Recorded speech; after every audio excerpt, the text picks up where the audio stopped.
इस वक्त बड़ी खबर आ रही है। दिल्ली में 5 राज्यों के चुनावी ऑब्जर्वर की बैठक चल रही है। करीब 900 चुनावी ऑब्जर्वर बैठक में हिस्सा ले रहे हैं। इनमें जनरल और सिक्योरिटी ऑब्जर्वर भी शामिल हैं और ये बैठक दिल्ली के कॉन्स्टिट्यूशन क्लब में हो रही है। सीईसी राजीव कुमार और दोनों ही चुनाव आयुक्त भी इस बैठक में शामिल हैं और आयोग रविवार या फिर उसके बाद किसी भी समय कभी भी विधानसभा चुनावों के कार्यक्रमों का ऐलान कर सकता है। नवंबर के दूसरे हफ्ते से दिसंबर के पहले हफ्ते तक अलग अलग तारीखों और चरणों में यह मतदान संभव है। छत्तीसगढ़ में 2 चरणों में मतदान संभव है। मुमकिन है कि मतगणना सभी चुनावी राज्यों में एक साथ हो।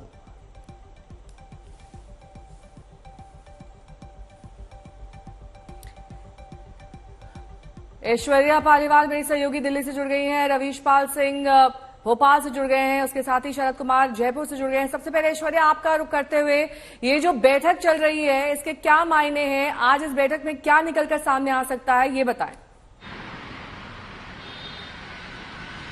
देखिए, मैं आपको बता दूं नेहा, ये जो बैठक है ये आखिरी बैठक है। इसके बाद चुनाव आयोग कोई भी और बैठक नहीं करेगा। ऑब्जर्वर्स के साथ कोई भी और मीटिंग नहीं होगी।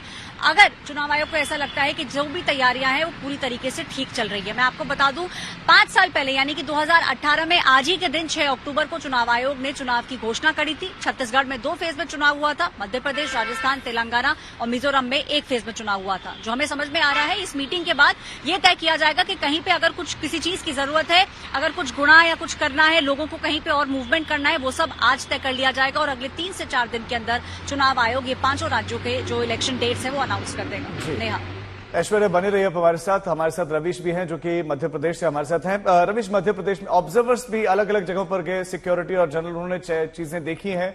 मध्य प्रदेश में किस तरह की सुगबुगाहट? देखिए राजीव, आपको बता दें कि क्योंकि मध्य प्रदेश में चुनाव आयोग पहले ही दौरा कर चुका था तैयारियों को लेकर के, और आज ये जो बैठक चल रही है उसमें केंद्रीय चुनाव आयोग के साथ साथ जो मुख्य निर्वाचन पदाधिकारी हैं मध्य प्रदेश के अनुपम राजन, वो भी अपने तमाम ऑब्जर्वर्स के साथ, अधिकारियों के साथ इस वीडियो कॉन्फ्रेंसिंग के जरिए इस बैठक में जुड़े हुए हैं। मध्य प्रदेश हो, राजस्थान, छत्तीसगढ़, मिजोरम, तेलंगाना का दौरा कल खत्म हो गया है और आज ये जो ऑब्जर्वर्स के साथ मीटिंग हो रही है इसमें पुलिस के लोग मौजूद है, प्रशासन के जो अधिकारी हैं वो मौजूद है और माना जा रहा है कि इसके जरिए चुनाव आयोग एक तरीके से अलग अलग राज्यों में किस तरीके से वो जो फीडबैक लेके गया है, आखिरकार की तैयारी है। चुनाव आयोग अगर पूरी तरीके से तैयार है तो आखिरकार आज जो है एक अंतिम चरण माना जा रहा है चुनाव की तारीखों के ऐलान से ठीक पहले चुनाव आयोग का, और इसके बाद जब चुनाव आयोग पूरी तरीके से सभी राज्यों के मुख्य निर्वाचन पदाधिकारियों के साथ और ऑब्जर्वर के साथ इस बैठक को संपन्न कर लेगा तो माना जा रहा है कि अगले 48 घंटों के दौरान कभी भी देश के 5 राज्यों में चुनाव की तारीखों का ऐलान हो सकता है। शरद हमारे सहयोगी भी जुड़ गए हैं तमाम जानकारी के साथ।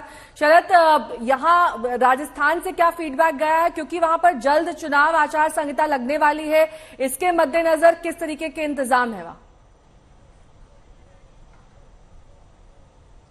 देखो यहाँ तो इंतजार कर रहे हैं लोग। एक दो दिन की बात हो रही है, क्योंकि बता ही रहे थे कि आज ही के दिन 6 अक्टूबर को प्रधानमंत्री नरेंद्र मोदी की अजमेर में रैली थी। 11 बजे चुनाव आयोग की प्रेस कॉन्फ्रेंस थी, उसे करके 3 बजे किया गया था और इधर प्रधानमंत्री नरेंद्र मोदी की रैली खत्म हुई थी और उधर प्रेस कॉन्फ्रेंस कर दिया था चुनाव आयोग ने। माना जा रहा है कि कल एक और रैली है प्रधानमंत्री नरेंद्र मोदी के, उसके बाद कभी भी हो सकता है। और आज जो है, आज वो कानून व्यवस्था को लेकर बैठक है दिल्ली में, जहां से यहाँ के अधिकारी गए हुए हैं।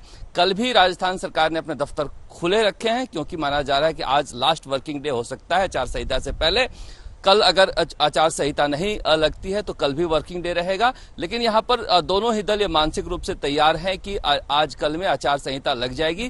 कल एक जो रैली है उससे लेकर सस्पेंस है। आज जो है चुनाव आयोग पहले ही कह चुका, कल के प्रेस कॉन्फ्रेंस में चुनाव आयोग ने कह दिया कि जितनी भी तैयारियां हैं उस पर हमें कोई सवाल उठाने का वजह नहीं दिखाई दे रहा।